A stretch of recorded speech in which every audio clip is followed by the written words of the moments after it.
Since September 20th, several students have posted on Chinese social media, revealing that the Chinese-American joint programs they were enrolled in had been canceled. A student from China Ocean University said, "On the first day of school, the program was gone."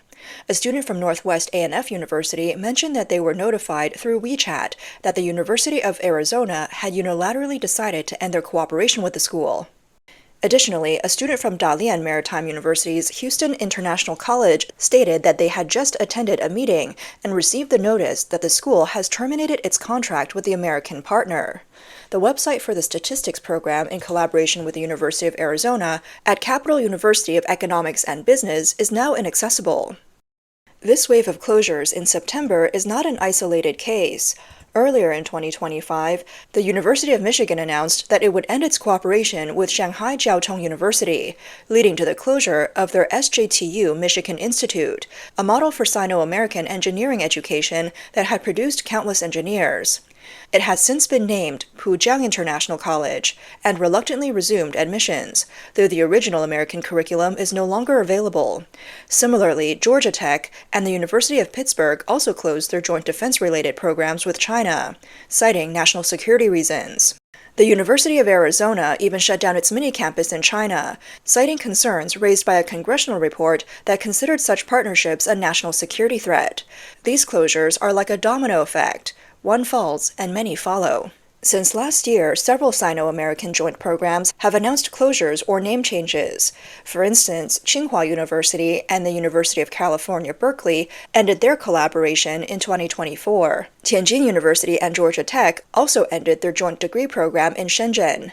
Other programs, like those between Shanghai Jiao Tong University and the University of Michigan, have reduced collaboration and decreased the number of American faculty. Similarly, the University of Pittsburgh's relationship with Sichuan University saw Pittsburgh's involvement cease in 2025, with Chinese institutions taking over management. In the first half of the year, 7 U.S. universities also suspended joint programs tied to Chinese government scholarships. Many of these programs focused on artificial intelligence, biotechnology, and engineering, key areas of China's current 5-year plan. However, it is the students who are paying the price, as their international dreams are shattered. Observers believe that this chain of closures is far from accidental. Reports suggest that the U.S. has reached a breaking point with China. Over the past decade, China has quietly extracted critical U.S. technologies through these joint programs. The competition between China and the U.S. moving from trade wars and tariffs to financial investments and supply chain security. Now it has reached the cutting-edge fields of technology, such as semiconductors, quantum computing, artificial intelligence, and biotechnology, key areas that determine national power. A recent congressional report highlights that between 2023 and 2025, 1,400 papers funded by the Pentagon were co-authored by U.S. university researchers and Chinese institutions. These papers cover sensitive areas like hypersonic flight, semiconductor design, and AI algorithms. For security agencies, this is not academic exchange. It's considered backdoor technology transfer, funded by U.S. taxpayers to aid their competitors. On September 23, 2024, the U.S. House of Representatives Select Committee on the Strategic Competition between the United States and the Chinese Communist Party, alongside the House Committee on Education and the Workforce, released a report. It was titled, "CCP on the Quad: How American Taxpayers and Universities Fund the CCP's Advanced Military and Technological Research." The report highlights how, over the past decade, the CCP has used American federally funded research and collaborations between the U.S. and Chinese defense-related universities to acquire critical military technology.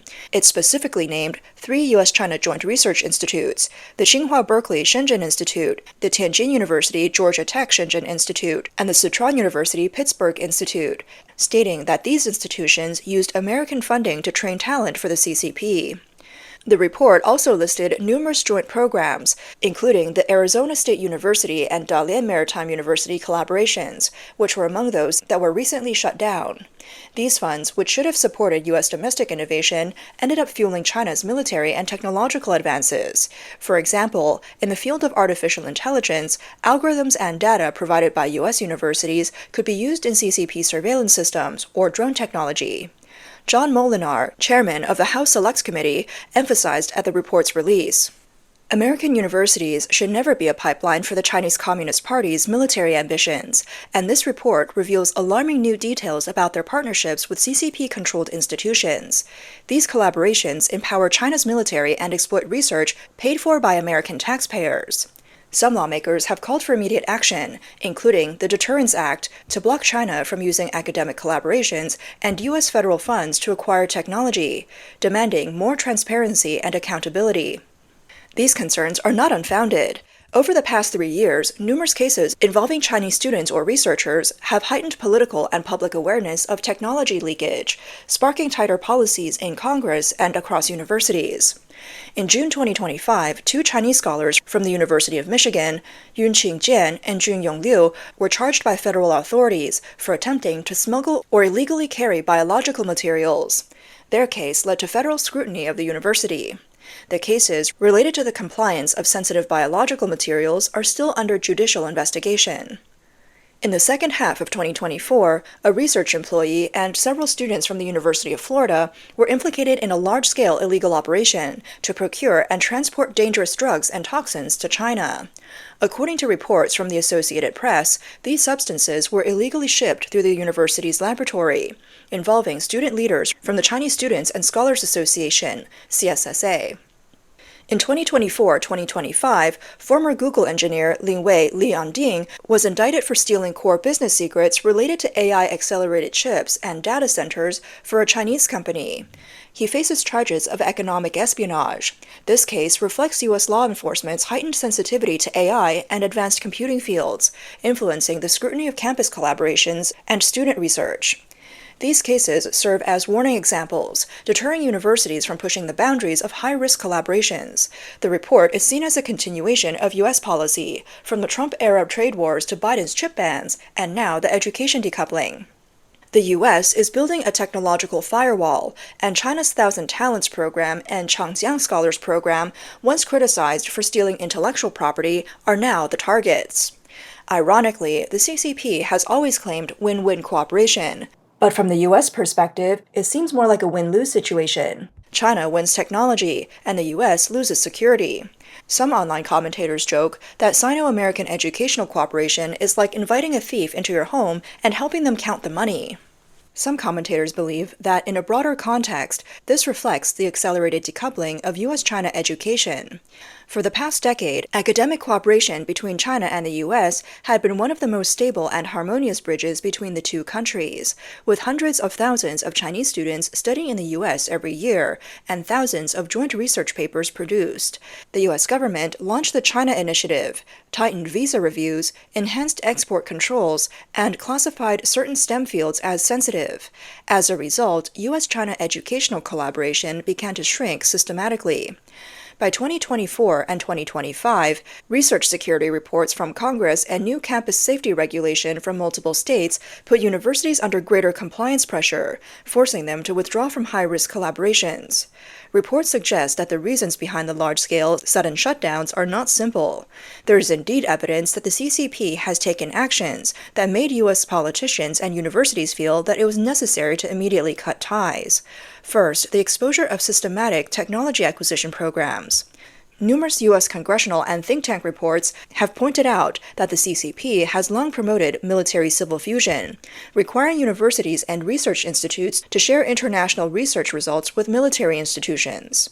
For example, the Chinese Ministry of Education has issued statements urging the creation of world-class universities to support national strategic science and technology. And in some domestic collaborative projects, teachers and students from military-related institutions have participated in joint labs with U.S. universities. Their research often focuses on sensitive fields such as aerospace, materials, and artificial intelligence. The U.S. sees this as turning public research into military nourishment, sparking concern in Congress. Next, there are cases of hidden identities and funding. During the China Initiative, the U.S. Justice Department handled several cases in which Chinese scholars failed to disclose their dual employment or military affiliations, or their involvement in China's 1,000 Talents program. Although some cases were later dropped, these incidents strengthened the perception among U.S. lawmakers and university administrators that partners are opaque and untrustworthy, pushing universities to tighten background checks. There is also the joint absorption of overseas technology results. Many graduates from Sino-American joint universities are required to return to China to serve, with policies even encouraging them to join military, AI, or aerospace companies.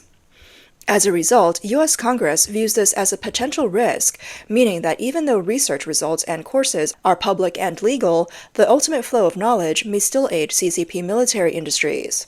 This talent repatriation is interpreted as talent drain in U.S. political circles, serving as a major reason for tightening legislation. And educational collaborations have become a battleground. Some online commentators have described it this way. While China talks about academic exchange, it sends the results straight into military factories. The outcome is predictable. Of course, the U.S. is not fighting alone. Preventing technology leakage is now a common understanding among Western countries. In the UK, education and research cooperation has also entered a high-risk screening phase. In recent years, the UK government has strengthened visa scrutiny for Chinese scholars, postdocs, and students, with over 1,000 people being denied entry in 2022 due to national security concerns. Some universities have quietly stopped collaborating with sensitive institutions, like China's Seven Sons of National Defense, Imperial College London, have even shut down research labs linked to Chinese military institutions. European Union countries have also paused joint research funding with China, citing the legal and security risks posed by China's data security laws. Australia has also implemented stricter precautionary measures. The government now requires universities to comply with sanctions and export control laws when hiring staff, signing international collaboration agreements, and applying for research funding, actively assessing the risks of cooperation. The National Science Agency, CSIRO, once halted a collaboration with a Chinese scholar suspected of being involved in weapons of mass destruction research. Today, many Australian universities have voluntarily reduced collaboration with China in sensitive areas to avoid crossing policy red lines. Overall, these countries have not implemented the large-scale one-size-fits-all project closures like the U.S. has, but the trend is clear, shifting from open collaboration to selective cooperation, from welcoming all exchanges to only retaining low-risk collaborations. International academic cooperation is entering a new cautious era, with China-related projects now being placed under stricter scrutiny. In this sudden wave of closures, the students are the hardest hit. They're now facing the dilemma of either changing their majors or dropping out. A student from the Ocean University of China posted on social media, "On our first day of school, my program was gone. What about my tuition? What about my time?" Similar voices echo from students at Northwest A&F University and Dalian Maritime University. What makes matters worse is that this is happening during a time of economic downturn and tightening job markets. Many families, already struggling financially, sacrificed everything to fund their children's participation in these programs, even taking out loans to cover tuition fees. Not only has their program disappeared, but their future prospects have also become uncertain. With unemployment rising and wages stagnant, these families have little room to start over.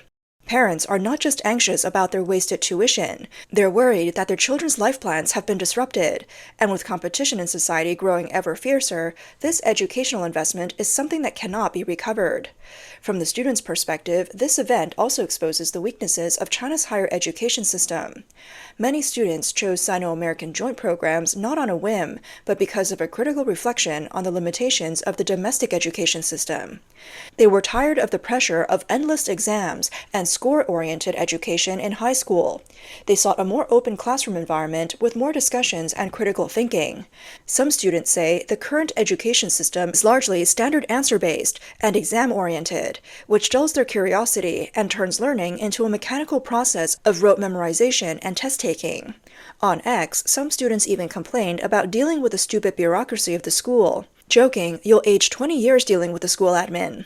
Many parents also believe these international programs would allow their children to escape the narrow, exam-based track, receiving an education closer to the Western model. They hope their children would not only learn English, but also develop the ability to think independently and innovate. However, reality has dealt them a heavy blow. As for the future, many are pessimistic about whether these children will have any education left. Some netizens bluntly stated, "The motherland keeps shouting about cultivating innovative talent while simultaneously welding shut the door to the world. The result is that innovation is not learned, and the world's door is now closed."